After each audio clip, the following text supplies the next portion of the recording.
자, 그러면 주린이 구조대 2부 시작하겠습니다. 자, 와이즈경제연구소 우리 차영주 소장님과 함께합니다. 어서 오세요. 예, 안녕하십니까. 안녕하세요. 그 비만약을 끊으셨다고. 아, 예. 그 비만약 끊었는데 네. 왜 저는 갈비찜 안 주죠?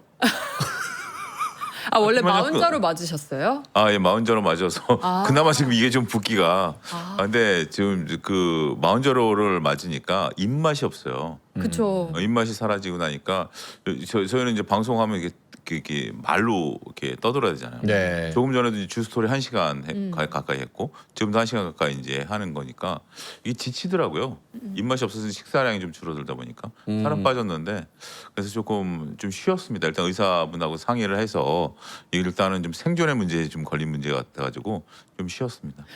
부작용 같은 건 없으셨어요? 저는 부작용이 없었어요. 뭐 여러분 뭐 부작용이라는 게 케이스 바이 케이스 다 다른 거 아니겠습니까? 네. 다행스럽게도 부작용은 좀 없었고 그리고 제가 약간의 경계치였었던 것 같은데 이제 혈압이라든지 약간 무릎 아프고 이런 것들이 좀 사라졌어요. 그래서 저는 상당히 지금 다행입니다. 뭐 원하는 숫자만큼 살을 빼지는 않았습니다만 네. 현 수준까지의 어떤 그 경과는 굉장히 만족합니다. 아 그러니까 이제 릴리 실적이 오늘 밤에 잘 나올 거예요. 일라일. 일날 릴리 실적이 잘 나올 거예요. 우리가 이제 오늘인가요? 내일인가요? 오늘 밤에 오늘 밤이에요? 오늘 밤에 이제 실적이 잘 나올 것으로 보기 때문에 거기에 제가 일조했다. 이렇게 좀 말씀드릴 수 있겠습니다. 오래 맞으셨어요? 아니면은 한번 한 3개월 정도 맞았어요. 3개월 정도. 그게 이제 우리가 제가 주사 공포증이 있어요. 요즘 말 나온 김에 얘기하면 주사 공포증이 있는데 이제 피하 주사를 맞는 거거든요. 그쵸 배에다. 배에다 맞는데 배에다 맞으면 이제 꼬집어야 되잖아요. 꼬집고 찌르는데 꼬집는 게 더 아파요.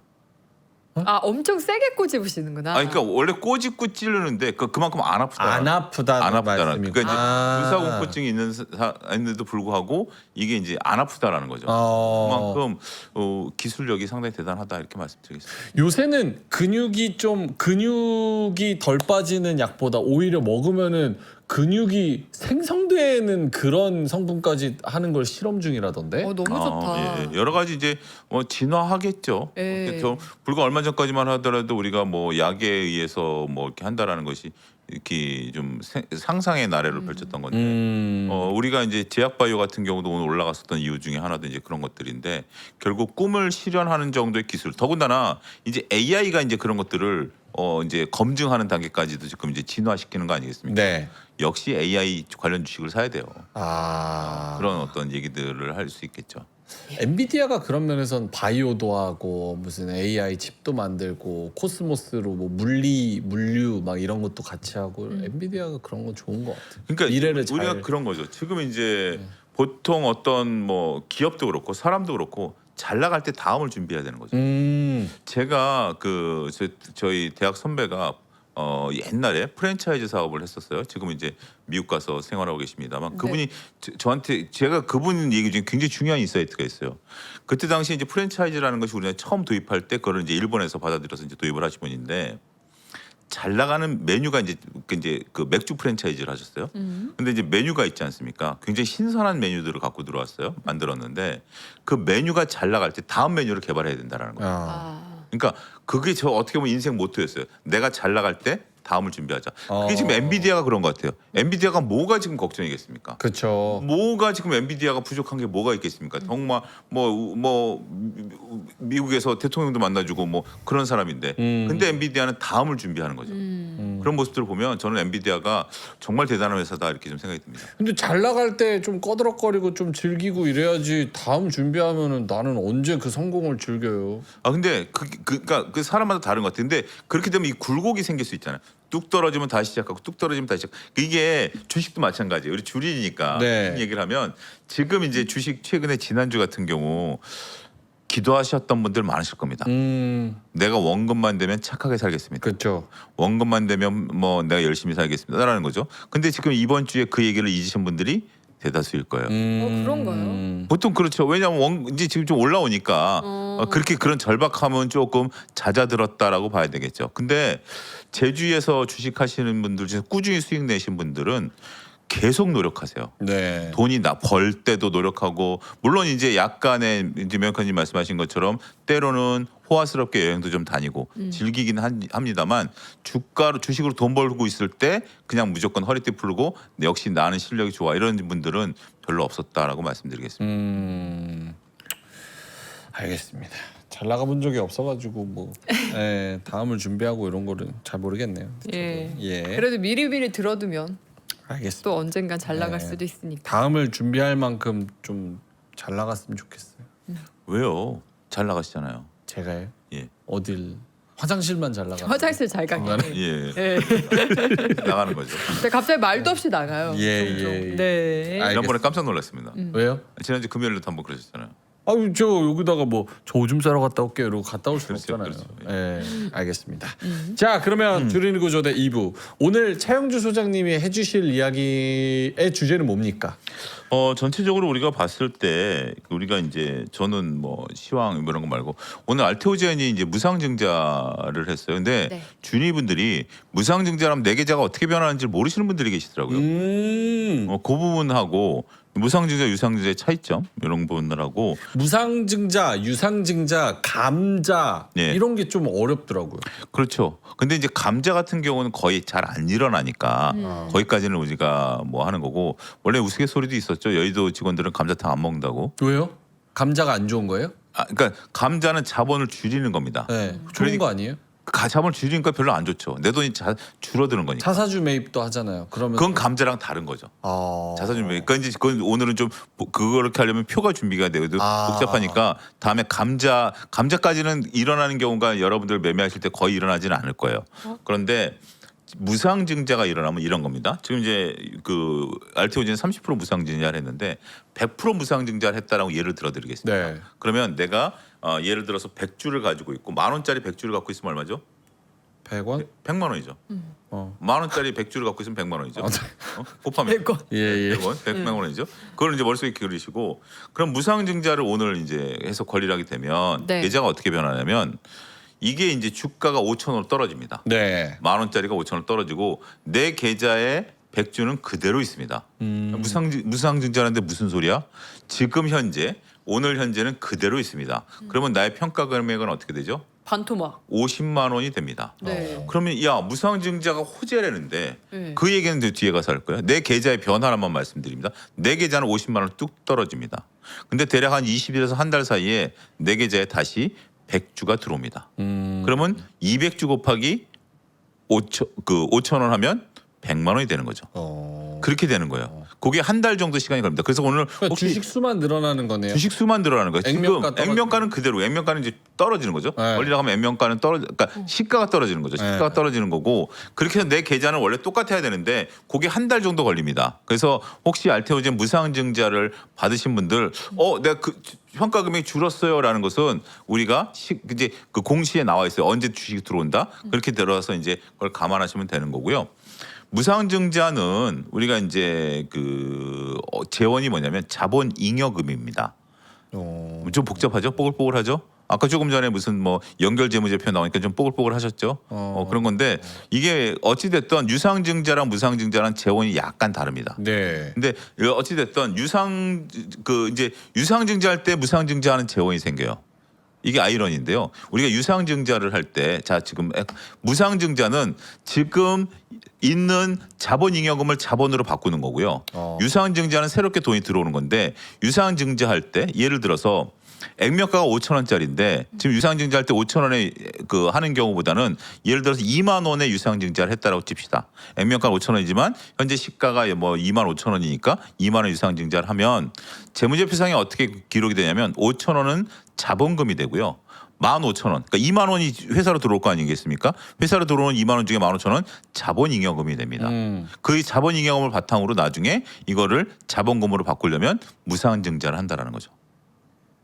너무 어려운데. 두 분들이 머릿속에 이렇게 멍하십니까? 무상증자 좋은 거죠. 그래서 근데 좋은 건 아니에요. 그래요? 아무런 뭐 느낌이 없는 거예요. 그 증자는 증자는 좋은 거 아니에요?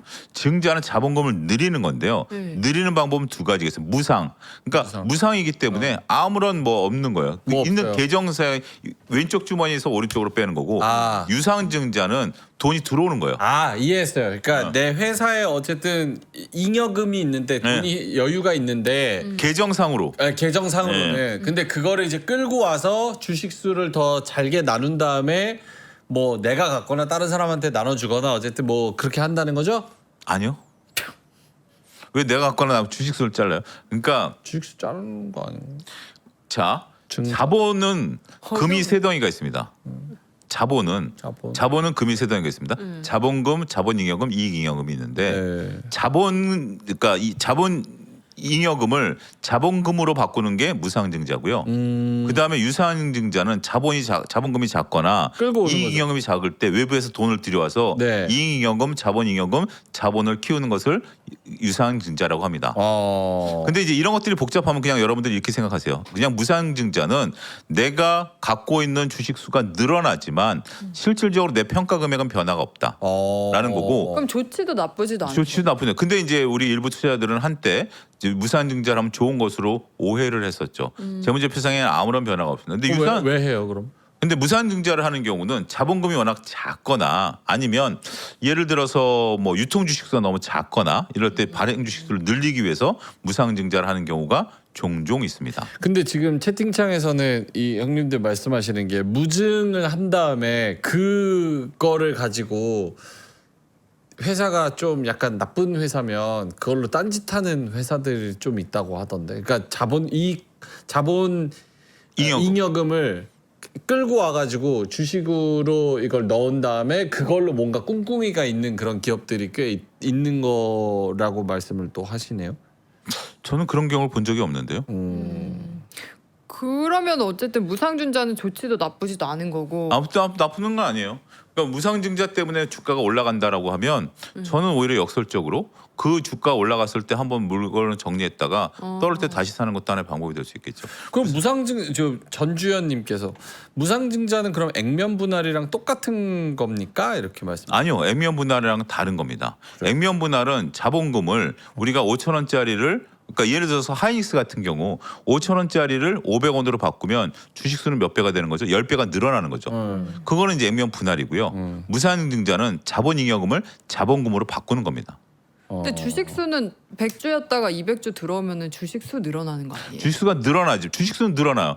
주식수는 늘어나지만 그 평가 금액은 떨어지니까 정확히 반으로 줄어드니까 네. 나의 평가 금액은 똑같은 거죠. 주가가 떨어지니까 주가가 반으로 떨어지니까 평가 금액은 똑같은 거죠. 이참에 무상증자에 대해서 여러분들이 확실히 이해하고 넘어가세요. 무상증자 상당히 많이 헷갈리시는데요. 무상증자는 우리가 주식에 있어서 가치에 아무런 변화가 없습니다. 한겨울님께서 상식적으로 무증은 이 내용 자체는 괜찮은데 주식 수가 많아진다고 주가가 내리는 경우가 있고 유증은 회사 돈 없어서 하는 거라고 인식하니까 주가가 또 내리는 경우가 있고. 근데 유증을 좋게 해석할 때도 있지 않아요? 그러니까 유증을 좋게 해석하는 경우는 그런 경우죠. 그러니까 유증이 무조건 나쁜 건 아닙니다. 유증이 무조건 나쁜 건 아닌데요. 제가 유상증자에서 지난번에 한번 말씀드렸어요. 명현커님, 네. 저 1,000만 원만 빌려주세요. 이자는 그렇죠. 그렇게 나오는 거죠. 네. 이자가 나오고 그다음에 또 한편으로는 언제까지? 어머 어디 왜 쓰실 거예요? 어디다 쓰실 거예요? 주식 투자할 거예요? 뭐 이런 거 물어보는 거죠. 그거는 별로 안 궁금한데. 그러니까 뭐 그런 것들이죠. 그러니까 여러 가지죠. 뭐 예를 들면 친한 친구가 야 너 지갑에 10만 원 있어? 좀 10만 원만 줘봐. 네. 그런 경우 있잖아요. 그렇죠. 그러면 뭐 그냥 뭐 이자 생각 안 하고 빌려줄 수도 그렇죠. 있고. 그러면 왜? 야, 이 자식아 뭐 왜 필요해? 뭐 이렇게 물어볼 수도 있는 거 아니겠어요? 담배 사게. 뭐 이렇게 네. 그런 경우죠. 유증 똑같은 거예요. 유증이라는 것은 그러니까 그 기업이 주주들한테 돈을 달라는 얘기예요. 기업이 주주들에게 돈을 달라는 얘기인데 네. 오늘은 좀 어렵게 들으실 수 있긴 하겠습니다. 요거 좀 이해하셔야 됩니다. 기업이 돈을 달라는 건데 그러면 이제 우리는 그 기업에 똑같이 물어보는 거예요. 왜? 아니 우리가 지금 돈이 없어가지고 투자를 하려고 하는데 돈이 없어. 그 돈을 받아서 투자를 좀 하고 싶소. 그러면 그 투자가 뭔데? 우리가 지금 이제 막 물건이 만드는 족족 팔려. 그래서 공장을 좀 늘리려고 그래. 그러면 긍정적으로 볼 수 있죠. 근데 지금 종업원 월급 줄 게 없어. 운용 자금이 없어. 그러니까 유상증자를 해줘. 그럼 카드값이 없어서 돈 빌려달라는 거 똑같은 거 아니겠습니까? 네. 그럼 돈 빌려주고 싶습니까? 안 빌려주고 싶죠. 그렇죠. 그런 경우에 유상증자는 절대 호재라고 볼 수 없는 거죠. 단 여기서 또 한 가지 우리가 진화시키면 명앵커랑 저랑 똑같이 예를 들어서 우리가 이제 투자하려고 그러니까 이제 캐펙스를 늘리려고 하는 기업에 투자를 하는데 네. 명앵커님은 장기 투자자예요. 네. 저는 단기 투자자예요. 네. 그럼 저한테는 무조건 악재예요. 저는 기다릴 수가 없거든요. 지금 당장 돈이 들어가서 캐펙스 투자를 해서 그것이 이익으로 치환되려면 3년 4년이 걸린다. 장기 투자자한테는 호재예요. 그래서 그러니까 제가 만약에 그 회사라고 친다면 제가 가영님한테도 돈 빌리고 유증하고 소장님한테도 유증해가지고 제가 이 돈으로 아나운서 학원도 다니고 또 자격증도 따고 여러 가지 투자를 해서 더 좋은 MC로 그렇죠. 5년 뒤에 거듭나겠습니다라고 하면 저한테 짧게 단기 투자로 저한테 돈을 넣은 사람들은 기다릴 수가 없다는 말씀인 그렇죠. 거죠. 그래서 단기 투자자들이 그때는 파는 게 맞아요. 단기 투자자들의 파는 것을 장기 투자자는 사는 게 맞죠. 그래서 명앵커님이 정말 잘 돼가지고 차 수장 내가 이런 데 나옵니다. 차 수장님 저한테 투자하셨죠? 나오십시오라고 하는 게 그게 장기 투자 아니겠습니까? 근데 단기 투자는 내가 급해요. 차용주가 급하니까 명앵커님을 볼 수가 없는 거죠. 막 다른 데 막 뭐 정신없이 다녀야 되니까. 네. 그래서 유상증자는 결론을 딱 내려달라는 경우 유상증자가 호재예요 악재예요 이렇게 물어보시는 분들이 많아요. 근데 유상증자는 일단 기업이 앞으로 구조적인 성장을 하는 데 있어서 재원으로 활용하겠다 일단 호재. 네. 그 다음에 내가 그걸 견딜 수 있느냐 없느냐를 이제 봐야 돼요. 내가 견딜 수 없으면 나한테는 아무리 회사가 나중에 일취월장을 해서 뭐 진짜 엔비디아 같은 회사가 된다 하더라도 견딜 수가 없는 거죠. 그럼 네. 나는 일단 냉정하게 판단을 해야 된다라고 말씀드립니다. 일반적으로 그 무증이나 유증이 주가에 어떤 영향을 끼쳐요? 무증은 한때는 유행을 탄 적이 있습니다. 그러니까 무증을 하면 뭐 상한가를 뭐 몇 번씩 쳤었던 경우도 있고요. 맞아요. 네. 왜요? 근데 그게 어떻게 보면 하나의 트렌드였던 것 같아요. 그때 당시에 근데 지금 무증한다라고 신경이나 쓰나요? 근데 그 당시에는 무증이 그냥 호재다 무조건 호재요, 이렇게 무조건 그런 경우가 있었어요. 그게 한때 인기를 끌었고 심지어 자본잉여금이 많은 기업을 사놓으면 되지 않을까라는까지 이제 생각이 한 번 더 나왔죠. 근데 오늘 알테오젠 무증한 거 모르시는 분들이 대다수이실걸요. 그러니까 지금은 관심이 없어요. 무증은 원래 이게 정상적인 거예요. 정상적인 거고 그 대신 우리가 에코프로비엔 같은 경우 유증할 때 1조 네. 2천원 유증할 때 굉장히 시장에 관심을 많이 끌었죠. 오히려 올라갔죠. 에코는 유증할 때 올라갔어요. 올라갔다 이제 또 그다음에 변동성이 생겼고 나중에는 떨어져. 그 변동성이 좀 생긴 거죠. 그래서 이제 그것에 대한 부분들을 보니까 그거 보면 이제 자세히 보셔야 되는데 요즘은 근데 유증을 하는 기업 중에 무증과 유증을 섞어서 하는 기업이 있습니다. 그래요? 이게 상당히 저는 이런 기업들은 솔직히 얘기하면 이 행태 자체가 별로 제 마음에 들지는 않습니다. 왜요? 이게 뭐냐면 유증을 하고요. 유증을 하고 유증을 한 상태에서 주식이 들어오기 전에 무증 권리락을 해버려요. 이게 복잡한 건데 어쨌든 유증과 무증을 같이 해서 이걸 다 참여해야만 내 주식 수가 유지가 돼요. 근데 그 중에 하나라도 참여를 안 하면 내 주식 수가 줄어들게 됩니다. 그러니까 어쩔 수 없이 유증과 무증을 다 같이 맞물려 들어가야 된다라는 거죠. 그래서 그런 경우가 있기 때문에 저는 그런 기업들에 대해서는 우리가 주식이라는 게 이런 표현을 모르겠습니다만 사람 간의 관계도 영원할 것 같지만 때로는 그 사람이 변하기도 하고 나도 변하기도 하죠. 네. 그 사람에게만 문제가 있는 것은 아닐 수 있습니다. 그러면 이런 형태를 보이는 기업들이라면 저는 조금 거리두기를 하는 것도 방법이 될 수 있다. 근데 많은 주리분들이 안타깝게도 그런 것들을 따지지 않고 계속 물려 들어가시는 경우예요. 무증을 한다니까 호재 악재 여기저기 물어보니까 막 혼란된 얘기들 들리고 뭐 어쩔 수 없이 내가 지금 이것을 손절하자니 손실이 얼마인데 막 이러면서 빨려 들어가는 거죠. 그런 것들에 대해서는 한번 냉정히 이번 기회에 유증과 무증에 대해서는 무증은 아무런 필요가 없다. 유증은 왜 돈 빌려달라고 하는지 원인을 파악하고 언제 줄 것인지 생각한 다음에 네. 내가 판단을 하자. 나한테 호재일 수도 있고 악재일 수도 있다. 남이 판단해 주지 않는다. 이렇게 정리하시면 되겠습니다. 질문 있습니다. 예. 그 유증 관련해서 네. 그 우리나라에서는 오너가 이게 상장사 주식회사를 오너라는 이유로 네. 자기 맘대로 경영을 해놓고 주식수가 작은 오너들 그렇죠. 예. 그러니까 뭐 예를 들어서 뭐 CGV 같은 경우도 네. 뭐 몇 달 됐나요? 몇 년 됐나요? 유증 한번 했었잖아요. 어렵다고. 음. 근데 이제 주주들이 이제 분노한 건 경영을 개판으로 해놓고 그렇죠. 그렇게 돈 필요할 때는 유증한다라고 해가지고 욕을 많이 네. 하셨는데 저는 약간 구조적으로 궁금한 게 그거더라고요. CGV처럼 완전 영화 산업이 죽고 또 코로나니 뭐니 이러면서 경영도 이상하게 하고 해서 안 좋아졌어요. 네. 근데 그런 기업이 돈 달라고 해서 팔 벌리면서 유증을 하면 누가 참여를 해요? 참여를 안 하죠. 그러면 그러니까 참여를 하지 마셔야 되고요. 그럴 경우에 이런 경우가 있는 거죠. 그 여러 가지 그 기업 입장에서 보완책을 내세우는데 증권회사가 거기에 빨려 들어가는 경우가 있고요. 그러니까 유증에서 예를 들어서 우리 3명이 주주예요. 근데 지금 딱 이 얘기를 들으니까 우리 셋 중에 1명만 참여하고 2명이 참여 안 해요. 그럼 실권주라는 게 발생합니다. 실권주를 증권사에서 인수하는 경우도 있고요. 아니면 그 실권주를 제3자한테 배정하는 경우도 있습니다. 그런 경우도 있기 때문에 그럴 경우에 그런 거 따지지 마시고요. 말씀하신 것처럼 굉장히 중요한 케이스예요. 그런 케이스에서는 결단 내리세요. 빨려 들어가지 마시고. 근데 이런 거죠. 자, 그러면 좋은 질문이시니까 조금 더 이론적으로 나가보죠. 어려울 때 한번 끝내버리죠. 기업이 돈이 필요해요. 돈이 필요한데 은행에서 빌리는 게 낫습니까? 유상증자를 하는 게 낫겠습니까?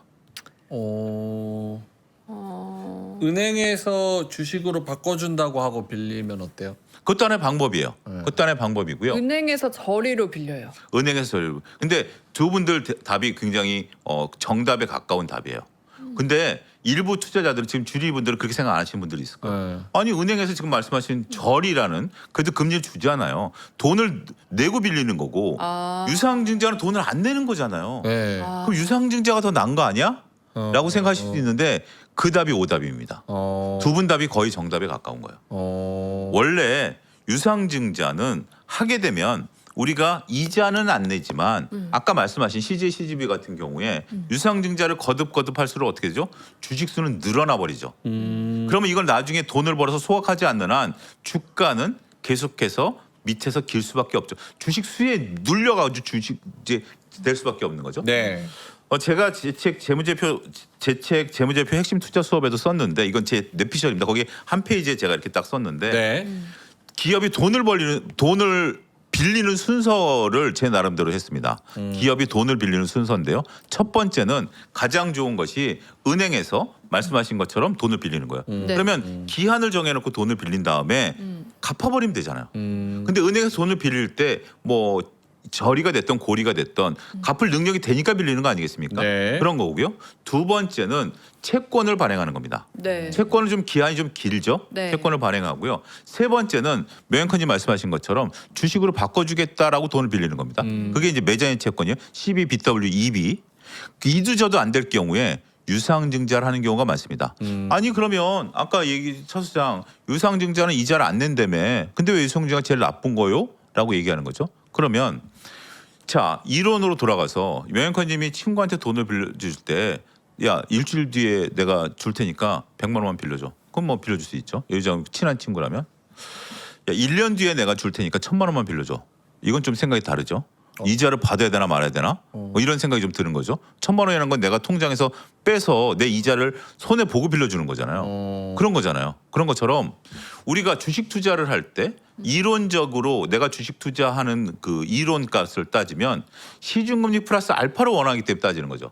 내가 주식 투자를 해서 손해를 볼 거라든지 시중금리만큼도 못 볼 거라면 주식 투자를 이론적으로 하지 않죠. 그렇죠. 이론적으로는 시중금리 플러스 알파죠. 그러면 주주들에게 이건 MBA 과정에서 나오는 건데 경영학 MBA 주주들에게 유상증자를 한다라는 것은 주주가 요구하는 요구 수익률, 시중금리 플러스 알파를 충족시켜줘야 되는 거죠. 그건 채권금리보다 더 높은 거죠.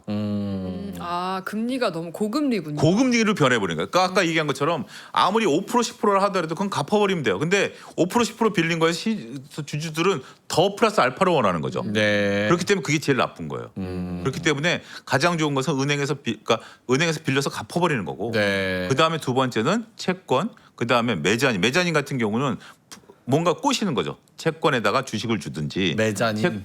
채권을 주식을 바꿔. 이게 이제 이탈리아인데요. 우리가 지금 제가 얘기하면 인천공항 가보시면 인천공항. 우리가 출국장은 3층에 있고 입국장은 1층에 있잖아요. 와. 그거 에스컬레이터 타고 올라가면 2층이 조금 작을 겁니다. 거기 네. 이제 사무실들이 있는데요. 네. 그게 메자닌이에요. 1층과 2층 사이의 작은 공간. 메자닌. 예. 그러니까 메자닌은 방카슈랑스는 알아요.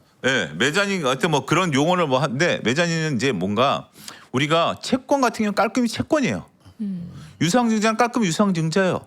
근데 뭐 CB 같은 경우는 채권을 주식으로 바꿔준다라든지 BW는 채권은 그대로 있고 신주인수권을 준다라든지 네. 뭐 이런 것들을 뭔가 이렇게 부과된 부분들이 된다라는 거죠. 그런 것들이 있기 때문에 요거는 채권보다 조금 신용도가 낮은 기업들이 발행한다. 이렇게 이해하시면 되겠습니다. 뭐예요, 메자닌? 메자닌 금융을 찾아봤는데 메자닌 파이낸싱이 대출과 주식의 중간? 그러니까 약간 중간, 이도저도 아닌 그러니까 그 느낌이. 중간 아까 얘기한 예. 그러니까 아. 확실히 넓은 공간과 작은 공간의 중간 네. 중간이라는 용어입니다. 알겠습니다. 유증무증은 그만하고 싶대요, 사람들이. 네, 우리 요즘 길게 그만- 하긴 했어. 예. 유증무증. 오늘 유증무증이 다는 아니죠? 아니죠. 또 대본 아니고 뭐 남았어요? 우리가 이제 주주하는 정책. 주주환원 정책. 이게 재밌지. 주주환원 정책. 자사주 매입, 소각, 배당 이런 거. 아, 알겠습니다. 광고 하나만 하고 예, 와도 될까요? 광고 네. 하시죠. 예.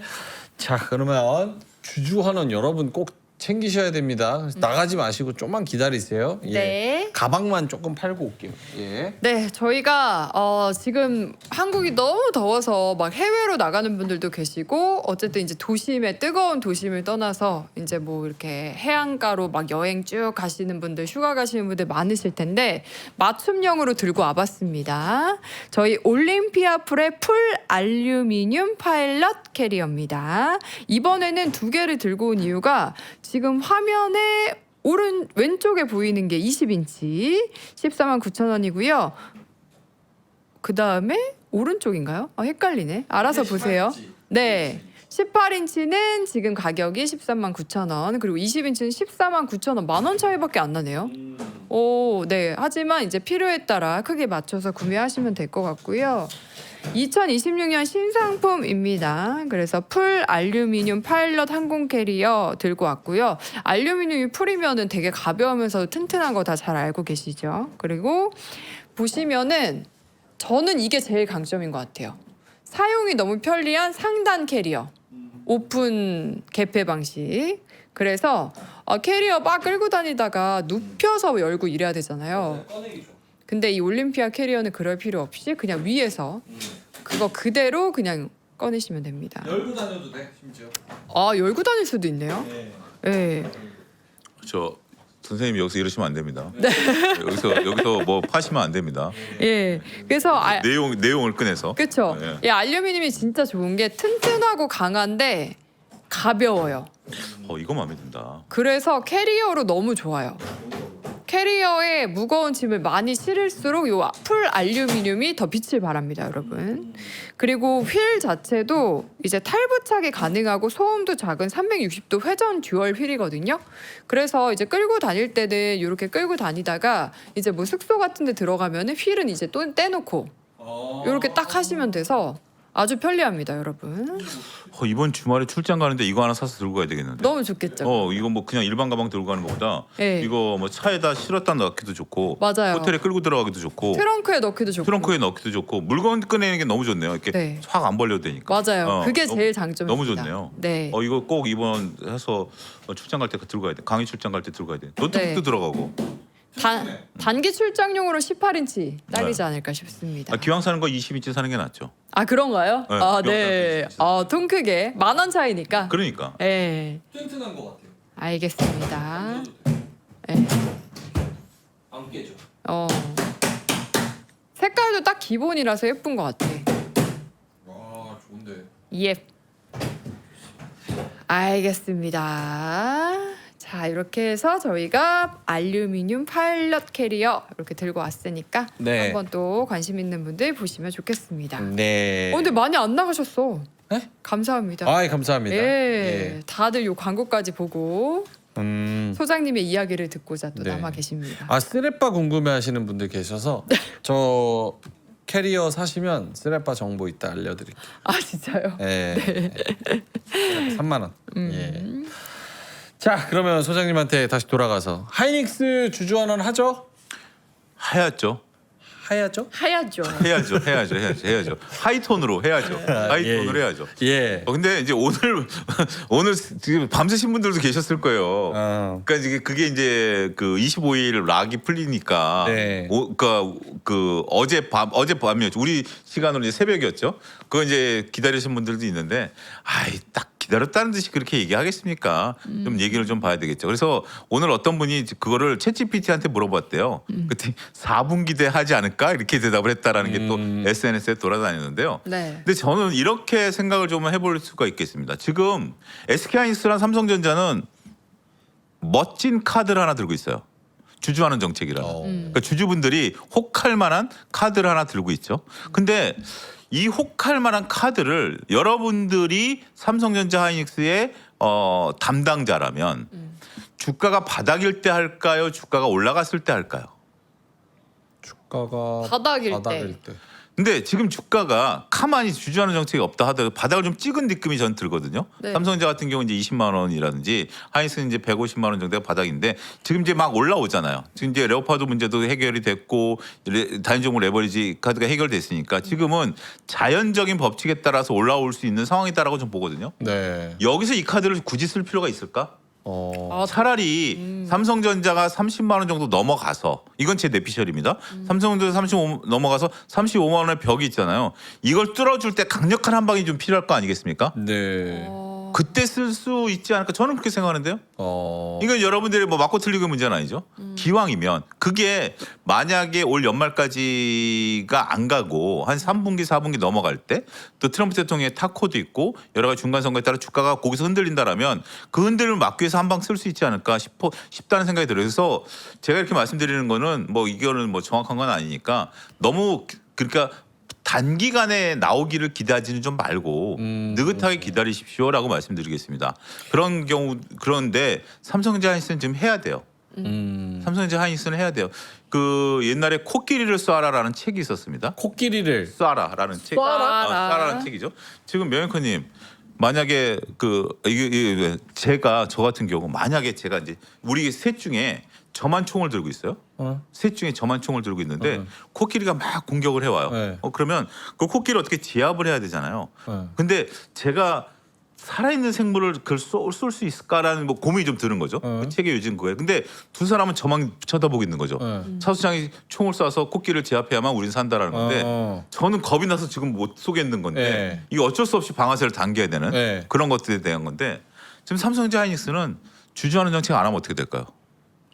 안 하는 거죠. 뭐. 화나요. 화나죠. 주주들이 들고 일어나는 거죠. 어. 들고 일어나 버릴 수밖에 없는 거죠. 네. 지금 아니 심지어 노조까지 저렇게 돈을 주는데 이게 어쩔 수 없는 상황에 몰린 거예요. 이제 궁지에 몰린 거예요. 네네. 궁지에 몰린 상황이기 때문에 전 할 거라고 봐요.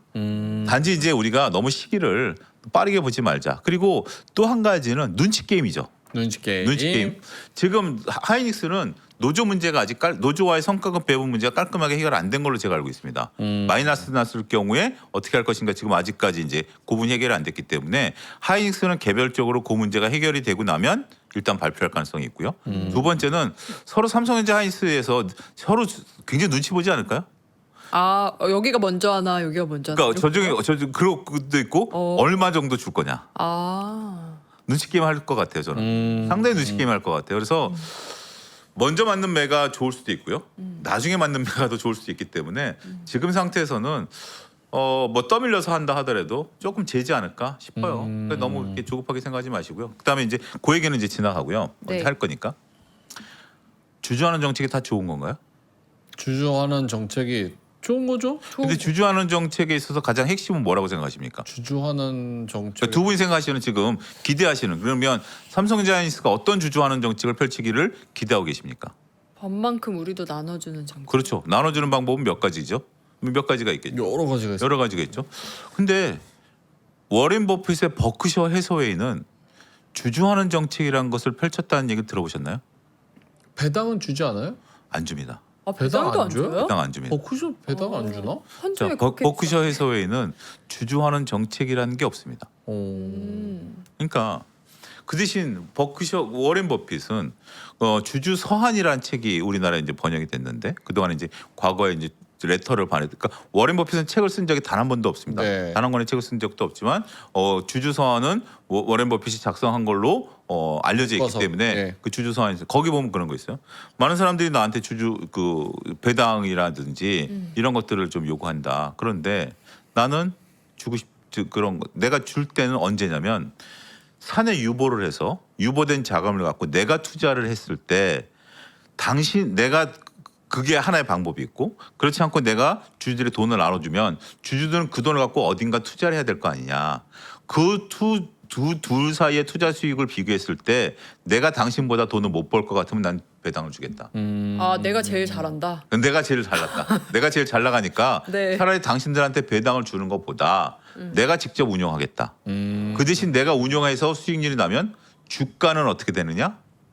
올라간다. 와, 엄청난 자신감이네. 그렇죠. 그러니까 우리가 생각해 보셔야 되는 것이 제가 말씀드리고자 하는 요지는 무조건 주주하는 정책이 정답지는 아니다라는 거죠. 그리고 지금과 같이 막대한 캐펙스 투자를 해야 되는 기업 입장에서 보면 기업은 이익이 나면 두 가지를 합니다.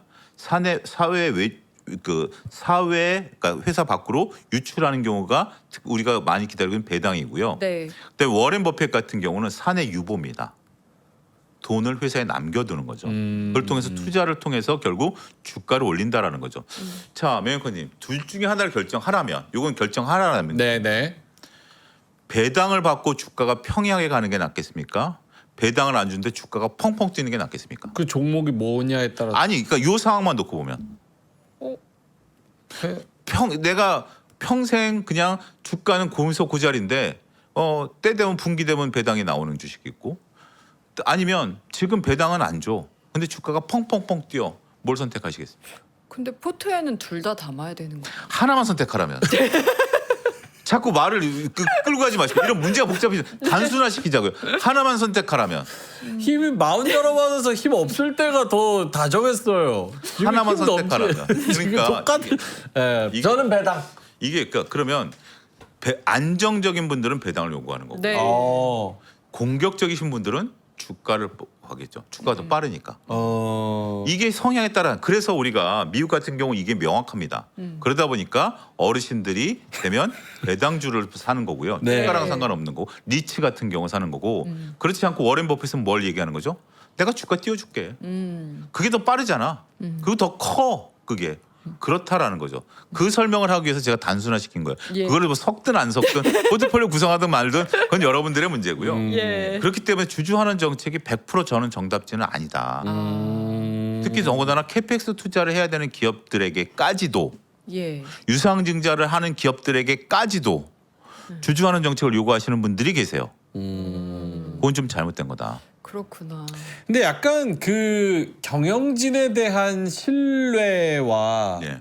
내가 그동안 어떤 취급을 받았는지에 대한 히스토리 네. 그리고 거기에 대한 여러 가지 이성을 제외한 감정에 대한 영역도 같이 좀 포함되어 있는 이슈인 것 같아요. 그 부분에 대해서는 제가 지금 깜짝 놀랐습니다. 와, 저 괜찮죠? 아, 예, 깜짝 놀랐어요.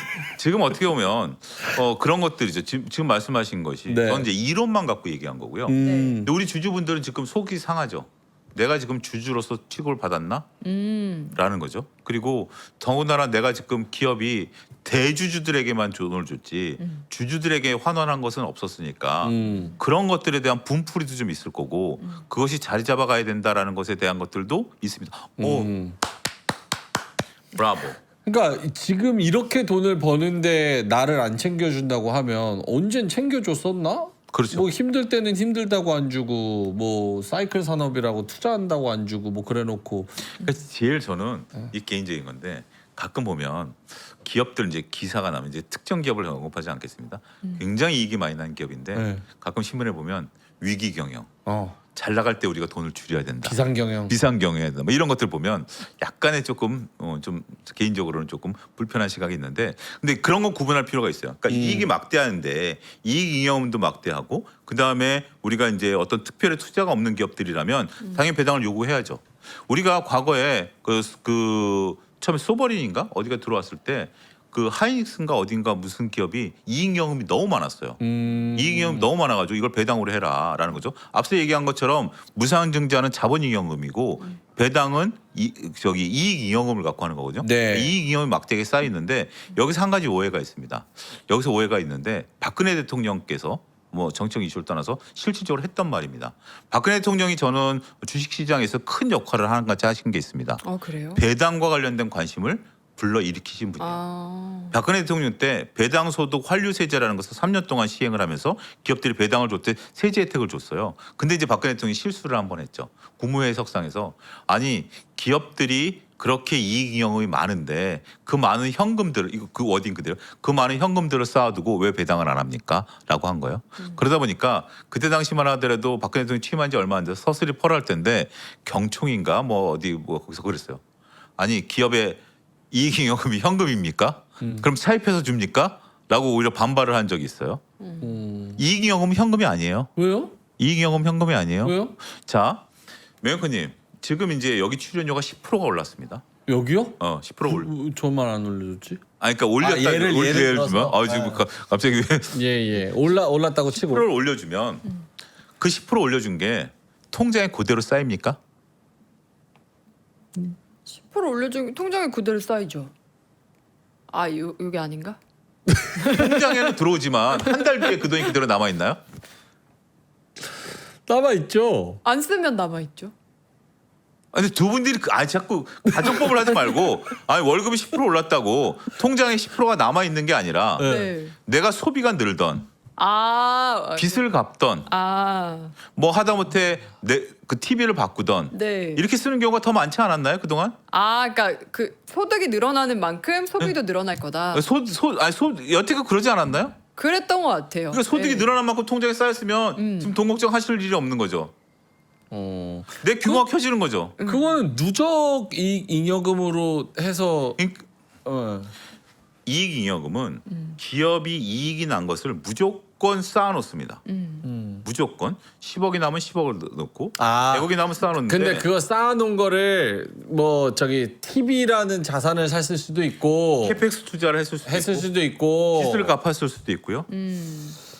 뭐 이런 거죠. 기업 활동을 하기 위해서는 당연히 해야 되는 활동 아닌가요? 네. 그래서 이익잉여금 이꼴이 현금이라고 생각하시면 이거는 굉장히 잘못된 겁니다. 지금 이익잉여금이 삼성전자가 내년에 얼마 아까 제가 이제 저기 코너에 살펴봤는데 이익잉여금이 얼마인지 아십니까? 요거 화면 한번 좀 띄워주십시오. 누구요? 지금 이제 요 화면 한번 좀 띄워주시면 예, 화면 한번 보여주세요. 화면 띄워주시면 삼성전자. 예, 아까 제가 이제 주권을 했었던 겁니다. 이익잉여금이 지금 얼마냐면 올해 700조입니다. 올해 700조인데 현금성 자산은 얼마다? 300조예요. 이게 700조가 그러면 캐시가 있는 게 아니에요. 현금성 자산 300조가 있는 거죠. 내년에 1200조의 이익잉여금이 발생합니다. 이익이 난 만큼 들어오는데 그럼 800조밖에 안 돼요. 다 어디다 썼어 저걸? 그러니까 그럼 삼성전자가 우리가 캐펙스 투자를 얼마나 하냐면 올해 68조 합니다. 내년에 85조 합니다. 네. 이 돈은 어디서 나오는 거죠? 차입해서 하나요? 이익잉여금에서 나오는 거예요. 우리 네. 왜 이렇게 이익잉여금에서 나오는 거예요. 네. 우리 둘이 왜 이렇게 바보 같죠? 아니야. 그게 아니야. 네. 그러니까 어떻게 보면 그런 것들을 지금 어떻게 보면 제가 아까 준비된 표가 여기 마침 PC에 있으니까 네. 이렇게 보시면 조금 이해가 되시죠. 그리고 아까 얘기했던 것처럼 우리가 이제 뭐 전체적으로 봤을 때도 이거죠. 자본 총계는 자본금과 자본잉여금, 이익잉여금으로 나눠지니까 네. 이 부분도 지금 여러분들 눈에서 보시면서 확인할 수 있는 거고요. 자, 배당 관련해서 모르셨다면 이거 확실하게 하셔야 됩니다. 그러니까 우리가 이제 그 이익잉여금 같은 경우, 이익잉여금 같은 경우가 무조건 캐시다라고 지금 오해하고 계신 분들이 계시면 네. 이 차제에 조금 수정을 하십사 이렇게 네. 말씀드리겠습니다. 알겠습니다. 이익 잉여금이 다 저게 현금이 아니어서 마치 뭐 지금 기에 곳간에 쌓여 있는 것처럼 그렇게 해석하면은 안 된다. 그러니까 이익잉여금이 많으니까. 예. 근데 만약 캐펙스 투자를 그동안 해왔던 기업들이라든지 그러면 캐시가 없어요. 그런 네. 기업들에게까지도 우리가 주주하는 정책을 뭐 배당이라든지 이런 것들을 요구한다라는 것에 대해서는 한번 고민을 해보자. 네. 라는 정도의 질문지는 제가 던져줄 수 있을 것 같아요. 알겠습니다. 예. 오늘 방송이 조금 그랬나요? 저는 왜요? 약간 오늘 조금 지루하다는 의견이 아무래도 이게 네. 쉬운 내용은 아니니까. 맞아요. 쉬운 내용은 아니니까 그렇게 보실 수도 있고. 저희가 조금 약간 그 질문의 대답이 아니요. 시원찮았던 어떻게 보면 두 분이 잘 대변하셨다라고 해요. 저는 굉장히 오늘 재밌었는데요. 네. 재밌었고, 그다음에 오늘 뭐 제가 오히려 화난 건 아니에요. 제가 이제 목소리 전혀, 컸으니까 화난 거 오해하실까봐 저는 걱정했는데 네. 그러니까 이해를 못하시고 머릿속으로만 그리는데 그림이 잘 안 그려지시면 재미가 없는 거죠. 우리가 처음에 오페라 뭐 이런 거 보러 가가지고 오페라. 뭐 들리지도 않고 내용도 모르는 거 보고 있으면 아는 사람은 굉장히 즐겁지만 졸립잖아요. 아 네. 맞아. 그거랑- 저 클래식 들으러 가서 진짜 네, 한 시간 내내 졸았고. 그거랑 똑같은 그런 느낌이시지 않았을까. 근데 요거를 한번 좀 극복하셔야 돼요. 저 모르셨다라면 몇 번 보셔서라도 오늘 내용들을만 극복하셔도 네. 여러분들이 주주하는 정책이라든지 네. 유증과 관련된 내용들을 명확히 저는 설명했다라고 보고 이해하실 수 있다라고 봅니다. 네. 네. 코끼리 이야기가 재밌었대. 코끼리 죽었냐고. 그래서 코끼리를 쏴라라는 게 책 제목이에요. 궁금하시면 그게 단편집이거든요. 네. 한번 어떤 뭐 우리가 이슈와 관련해서 너무 이렇게 몰아가는 것들을 한번 원래 정치인들 필독서인데 한번 좀 그 빌려서 보세요. 네. 코끼리를 쏴라. 알겠습니다. 알겠습니다. 자, 그럼 YG경제연구소 우리 차영주 소장님과는 여기서 인사드리도록 하겠습니다. 고맙습니다. 예, 감사합니다. 감사합니다.